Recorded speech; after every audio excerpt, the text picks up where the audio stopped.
Bon, salut, bah voilà, on est retour en France avec Nico et on s'est dit qu'aujourd'hui, bah c'est cool de faire une petite vidéo sur un truc qui est un sujet qui est commun à tous les deux, puisqu'on est tous les deux designers, bah sur le fait qu'aujourd'hui n'importe qui peut pouvoir designer sans être designer, et c'est de ça dont on va te parler dans cette vidéo.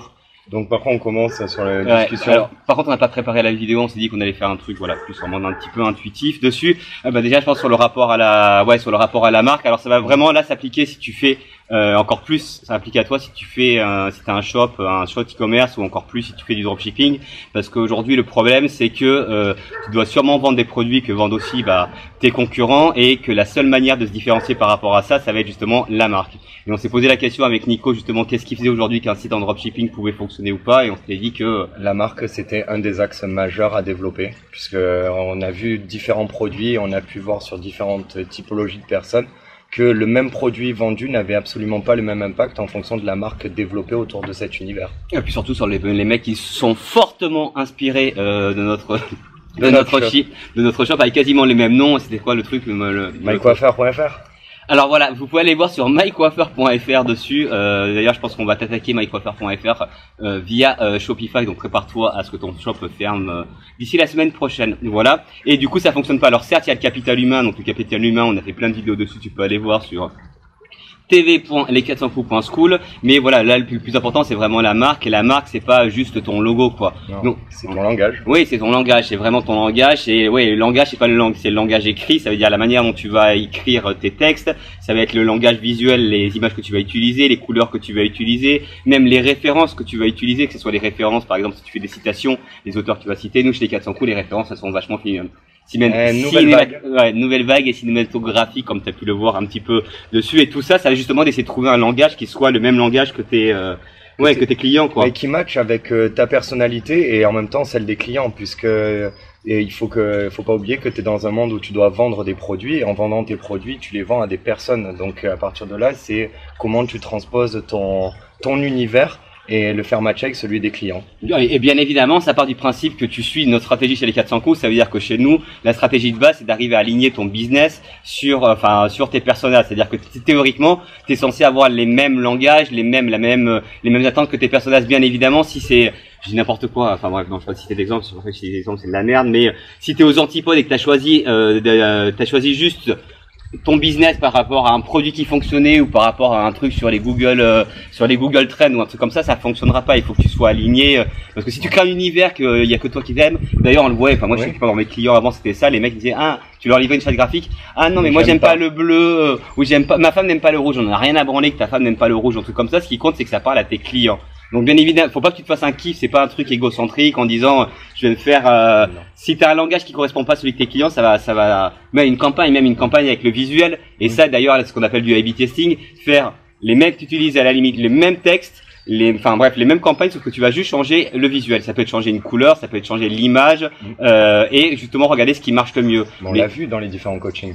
Ouais, il y en a, justement, carrément. Et on a vu surtout des sites qui nous ont été envoyés sur lesquels, alors déjà, c'est des sites multi-produits, comment on appelle ça, multi-niche. Alors ça, comme on l'a dit dans les vidéos avant, pour nous, c'est vraiment la stratégie à ne pas mettre en place, même si c'est celle qui est largement prônée, même par les stars du e-commerce, qui ont les mêmes noms que nous, d'ailleurs, dont un. Et le chien, pousse-toi, s'il te plaît. Alors là, on a le chien qui vient ici. Et je disais quoi? Non, je me suis perdu. Le chien m'a perturbé, quoi. Attends, oui. Le site multiproduit que les jeunes nous envoyaient du coup des sites, et quand tu vas voir sur le site, alors je veux dire, il y a à part le logo qui est travaillé, donc bon truc. Et là, je parle d'un site qu'on nous a envoyé récemment. Il y a rien en image, en univers, ça parle pas. C'est froid. Le but, c'est d'une marque, c'est de raconter une histoire. C'est vraiment sur les différents canaux, c'est-à-dire qu'il y a ton site, certes, mais il n'y a pas que le site. Il y a aussi toute l'identité que tu vas mettre sur les réseaux sociaux. Ta bannière Facebook est aussi importante que ton logo. Les textes que tu vas utiliser lorsque tu vas communiquer auprès de ta communauté. La newsletter, même tu vois, un truc à la con, le sujet de la newsletter, le sujet de ta newsletter, ta gueule. Le sujet de la newsletter, c'est un truc qui est hyper important. C'est la première chose que les gens vont voir. Ça paraît pas, je sais que moi au départ, c'est quelque chose que moi je prenais pas forcément de temps à travailler, c'est plutôt Nico qui est sur la partie mots, mais ça change tout. Un bon sujet, ça va complètement tout changer. Et de la même manière que tu peux designer une affiche, un visuel, tu peux designer des mots en fait. C'est exactement le même truc quoi. Et d'ailleurs ça se passe pareil sur la mode. Quand tu regardes sur les collections de mode ou les trucs comme ça, il y a chaque collection, il y a une histoire, il y a des tableaux d'inspiration, il y a des Il y a un storytelling autour de tout ça, c'est-à-dire que c'est pas sorti du chapeau en disant la tendance c'est ça, alors on va le faire. Non, c'est que c'est inspiré de différents univers et c'est ce que nous justement on apprend chez les 400 coups, c'est-à-dire à rassembler tous les outils et identités possibles que tu trouves intéressantes qui vont te permettre justement de déterminer ta charte graphique, ton logo, tes en-têtes, ton site et que ça parle aussi à tes clients et que ça soit surtout cohérent parce que là ce qui est génial c'est qu'aujourd'hui c'est le gros truc, c'est notre grand kiff chez les 400 coups, voilà, de se dire que tout ce qui est innovation sur une nouvelle technologie, tout ce qui est les nouveaux services qui sont proposés par internet, ça te permet vraiment de pouvoir démocratiser la plupart des métiers et qu'aujourd'hui il y a des sites qui te permettent de designer gratuitement des super bons visuels sans forcément de compétences. T'as des sites où tu peux trouver des sublimes photos qui sont gratuites, libres de droit, où tu peux trouver des pictos dessus. Aujourd'hui, n'importe qui peut être designer. Alors bien évidemment, faut avoir du goût, mais le truc c'est le goût, ça s'apprend. Il suffit juste de voir avec Pinterest. Aujourd'hui, tu peux pas faire de faute de goût. Il y a tellement d'inspiration. Et d'ailleurs là, on a préparé une petite toolbox de plus de 150 outils qu'on a utilisé depuis 8 ans là, qui vont te permettre de pouvoir créer ton contenu et qu'on va mettre justement, qu'on offre dans la formation qui est maintenant en pré-vente. Il y a le petit lien en dessous de la vidéo et qui s'appelle Designer sans designer. Le but c'est vraiment de te proposer. Alors ça c'est accessible à vraiment n'importe quel type de business. Si tu proposes un produit, un service, que tu as un shop ou un truc comme ça, là c'est d'ajouter c'est de créer une espèce de couche design en fait.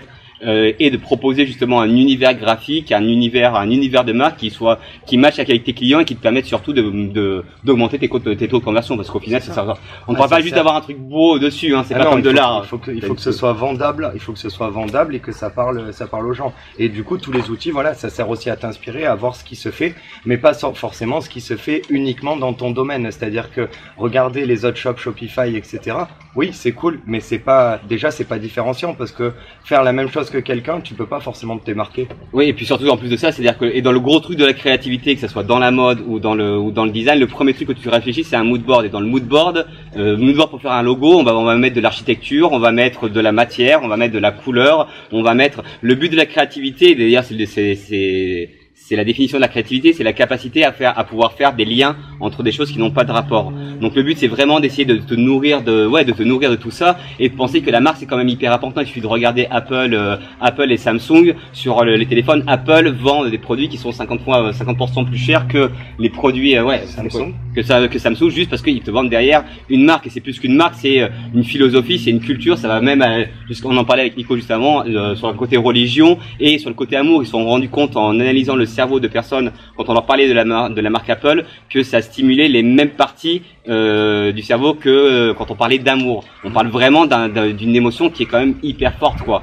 Et le côté émotionnel, comme on dit sur le capital social dessus, avant tout, comme te disait Nico juste avant, le business, c'est des relations d'humain à humain, quoi. Donc, si tu arrives derrière tes produits à procurer de l'émotion, forcément, tes clients vont acheter, enfin, ton taux de conversion va augmenter de manière significative. Et ça, nous, on a fait des tests dessus. Et même, ça améliore aussi la satisfaction client et la perception de confiance. C'est-à-dire que quand tu as un shop qui est bien travaillé, avec un design, avec une histoire sur laquelle tu peux communiquer, ça te donne encore plus de légitimité sur ce que tu produis. Et puis ça te donne aussi vachement plus d'idées sur les contenus, parce que la plupart du temps, et d'ailleurs la grosse erreur à ne pas faire quand tu développes la communauté autour d'un shop, c'est de parler que de tes produits. Mais pour parler de choses annexes de tes produits, il faut forcément que tu aies un univers en fait. Tu vas pas parler de la pluie et du beau temps dessus, et tout cet univers-là, c'est un univers qui se travaille quoi. Mais ça peut se travailler vraiment sans compétence, même si voilà, nous on a passé 4 ans à l'école pour apprendre un petit peu ça. Aujourd'hui, de la même manière qu'il y a des gens qui ont passé 4 ans dans des business schools et qui ont claqué un rein pour se payer un diplôme et qui aujourd'hui malheureusement se retrouvent à McDo. Donc l'école c'est pas forcément ce qu'il y a de mieux, et qu'aujourd'hui avec ces outils-là et avec internet, ben voilà, tu peux designer un putain de bon contenu, te différencier du coup par ta marque et du coup avoir plus de clients et aller chasser sur les terres de tes concurrents aussi, ce que et avoir un avantage concurrentiel. Oui, c'est ça quoi. Parce que nous, il y a un avantage différenciant, parce que sinon si tu à produit identique et prix identique dessus, pourquoi les clients vont acheter chez toi plutôt qu'un autre quoi? La question elle est toute simple. C'est est-ce que toi aujourd'hui tu utilises 160 outils je crois en moyenne, 160 outils qui vont te servir à différents degrés pour t'inspirer, etc. Ça veut pas dire que tu vas tous les mettre dans ta stratégie, mais tu vas pouvoir découvrir ce qu'on appelle des UX, donc des expériences utilisateurs différentes, pas forcément, encore une fois, pas sur ton créneau, mais voir ce qui se fait pour développer toi ton univers.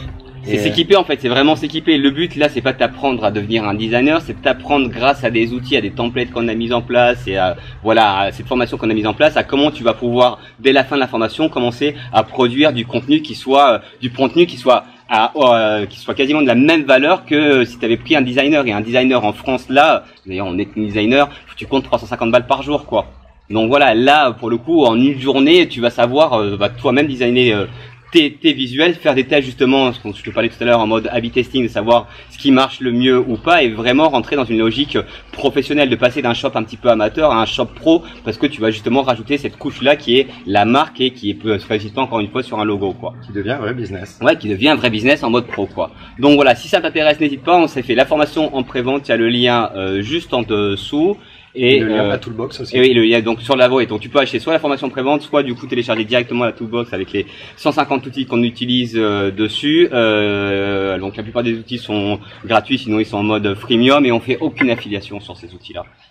Donc voilà, c'est vraiment le but c'est qu'on partage vraiment ce qui nous permet aujourd'hui voilà, de travailler uniquement 5 minutes par jour, parce que c'est ce qui fait aussi la différence quand tu as des outils qui te permettent voilà, d'automatiser des tâches ou de réduire le temps que tu vas passer par exemple à trouver une belle photo qui soit libre de droit et peut utiliser la même photo que tes concurrents qui sont allés chercher sur Google Images ou sur Fotolia et qui n'est pas libre de droit. Oui, en plus de ça, qui n'est pas libre de droit quoi. Là, on te parle de sites où il y a des photos de photographes qui sont libres de droit. Il y en a même certaines il y a un petit côté aussi un peu caritatif qui est sympa, c'est-à-dire que tu peux rémunérer le photographe si tu as envie. Elle est gratuite, mais aussi valoriser le travail de ceux qui ont pris la photo.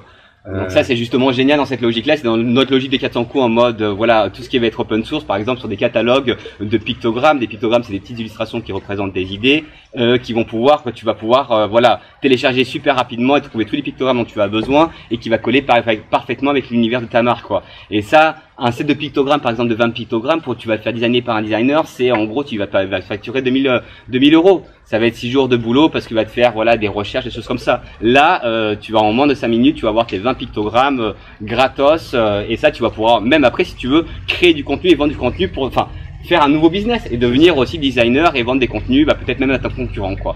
Donc voilà, tout ça c'est dans cette petite formation. On se retrouvera du coup demain pour une nouvelle vidéo. Non, tout à l'heure parce que je sais pas quand on va poster cette vidéo là, mais aujourd'hui samedi à 17 h, on fait un live sur Facebook, le premier live des 400 coups dans notre groupe Business and Paradise que tu peux rejoindre en allant sur start.les400coups.school.